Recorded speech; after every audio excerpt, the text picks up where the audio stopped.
Ayan. Good day, everyone. Welcome to the fourth episode of Engineer Talks with Engineer Kevin. Ayan, without further ado, let's introduce our guest for today's episode. School achievements. GPA niya is 1.73. So, nung una ko itong nakita, okay, malupit pala itong aking guest for today, no? Graduated last year, July 2025. So, fresh. Wala pang isang taon. And then, for her achievements during her academic life, naging siyang Secretary General ng ISEF Bulacan Chapter. Naging siyang Class Coordinator Head, ISEF ulit. And then, staff writer ng Engineers Publication. This is sa Bulso din to, I do believe, from 2002 to 2003. Passed the board exam. Well, dalawa yung kanyang license no, sa October 2025. Last year, yung ECT, Technician. And then, yung latest March 2026, ECE. So, part siya ng historic 61% passing rate na hanggang ngayon is tuwang-tuwa ako. First time nangyari yan sa ECE ever since RA 9292, I believe. So, current role niya sa work is she is a production configuration engineer in Huawei Technologies Philippines. Let's welcome Engineer Heidi Shine Navarro. Ayan, good day sa'yo, Engineer. Hello everyone! Hello engineer! Before I go to the more serious questions, let's have a quick icebreaker. Ito yung lang yung ginagawa. Alam mo yung start bench cut? Kung hindi, okay lang. Siguro choose two. Magbibigay ako ng tatlo, just choose two. It's up to you kung gusto mong magpaliwanag. Alright, so icebreaker question number 1. Civil engineering, electrical engineering, mechanical engineering. Just choose two. I would say civil engineering and electrical engineering. Alright. Do you want to dagdagan pa? Okay na. Sige, Dagdagan mo pa? I would like to explain the electrical engineering because I would say that it is kinda related to my course po, which is electronics engineering. So yeah, that's about it po. Alright, thank you. And then, second icebreaker question. Ano yung, they call it TOTGA eh. What's your TOTGA course ba? So my TOTGA course po siguro is very malayo po sa course ko now, which is the ACE. Ang TOTGA course ko po siguro is interior design. Oh, right. So mahilig ka mag-drawing sa... Actually, hindi po engineer. Gusto ko lang po talaga mag-design ng mga bahay, like the aesthetic part of it po. Yeah. Okay. So ang gawin mo na lang, in an aesthetical way, mo ilalagay yung FDAS natin, o yung mga binibenta nyo sa Huawei, yung mga repeater natin. Pwede yan. Pwede po yan. More serious question. What's the biggest mistake that you remember of when you were just a student? Parang last year lang, estudyante ka, di ba? So, ano kaya yung biggest mistake na naalala mong you've done during your engineering years? Siguro po yung one of my biggest mistakes is that I would say po kasi na I enjoy my college journey. I joined events. I coordinated with teachers. Active ka sa organizations, no? Yeah, I'm very active po. So if I would say something po na one of mga mali ko pong nagawa, siguro po yung mas gusto ko pa po sanang mas maging active pa, kung mas mai-active pa po sa organization, sa networking part po, or kaya po, sana po na-join ako sa the Manila chapter, yung mga bigger organization po. Because Opo, yeah. That's exactly po. Because I think one of the most important din po sa natin I think in any field is networking po talaga and connections po. So yeah, that's it po. Okay. Akala ko ang biggest mistake mo is tinapos mo lang siya ng 4 years. Parang feeling ko gusto mo pang ma-extend. Hindi naman. Tama na po, engineer. Tama na. Speaking of engineering, what's your most difficult course / subject nung baccalaureate ka pa lang, nung college life?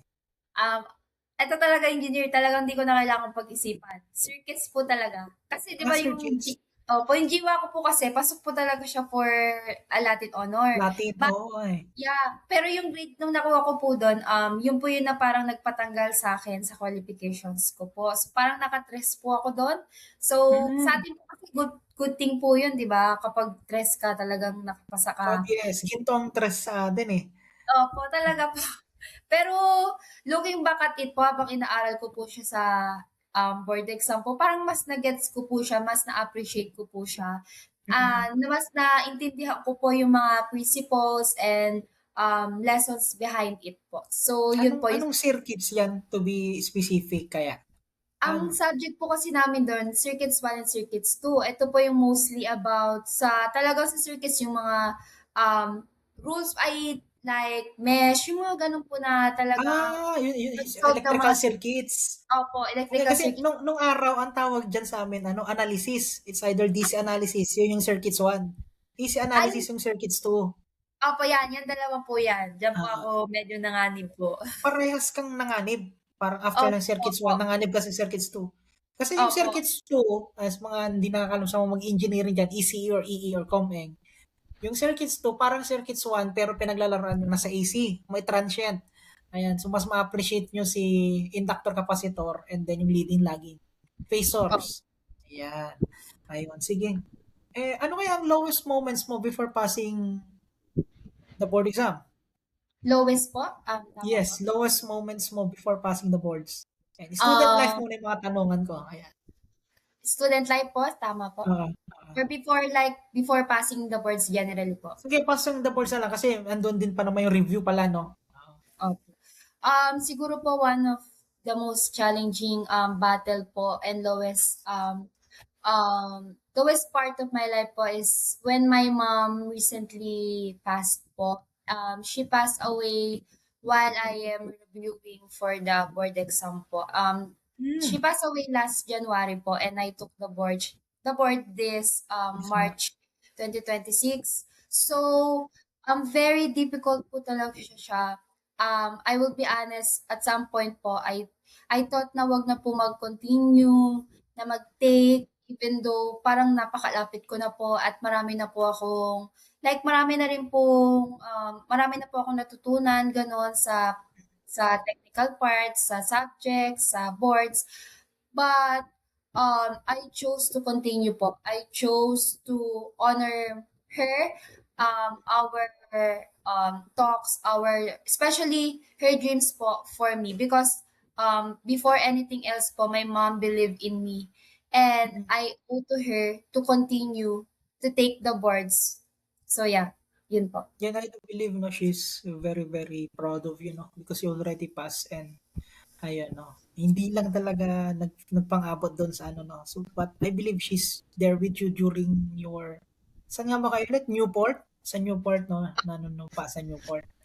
Ayun. Thank So, you. I'm so sorry for ano, nag-unearth ako ng malungkot na alaala mo, no. Ayun, sige. Ayun. So, kamusta naman after the board exam? How's life? Yan, nasabi ko na rin kanina, nakapasok ka sa Huawei. So, dinig-dinig ko dyan kahit starting position is paldo compared sa iba. Bakit? Anong reaction yan? So, kamusta? Kamusta ngayon sa Huawei? Kung kakapasa mo lang, konti na lang, magsi 6 months ka na dyan, no? Parang nakalahati mo na yung tawag doon. Yung 6 months Probably bago ma-regularize, no? po. So, kamusta ka Actually, naman dyan? actually po nag-apply po ako while preparing for the boards po. Oh, okay. Like, right after po my mother passed away po, I got a call na for my first interview po. Then like, 2 days or 3 days after, a week after, second interview na po. Then, yeah, I got the offer po. So, it's like a fast-paced po talaga siya because tinake ko po yung opportunity na mag-apply po talaga ng early year, especially po January. Because, di ba, parang yun po yung pinaka mabilis po na ma-hire. Kasi I've heard po na kapag late year na, middle year, parang the opportunity are lesser compared to the early part of the year po. If you would not mind, no? Is it possible for you to share a range nung iyong, I think this is your first job, no? So, pwede mo sabihin first salary mo ito. Para naman, ano, makapanghikayat tayo na although electronics engineering, best ECE is not a household name, meron siyang possible opportunities, especially for you, no? Actual tao na to ha, na maliban sa akin na magsasabi ng nangyari sa kanya. So, baka pwede mo sabihin yung range ng iyong per salary. Range lang. Opo. For my salary po, range na lang po sasabihin Oo, ko po. range lang. Walang Ano pilitan. po, engineer, 35 higher po. Okay, 35 higher. So, sabihin na natin, 60. Ayan, 35 higher. Hindi, joke lang. Sige, range, pampihirang range naman yan, from 35 to infinity kasi. No, gawin mong, yun yung, naging mathematician tayo dito. La, liitan mo yung range. Lagyan mo ng upper limit na hindi, hindi infinity.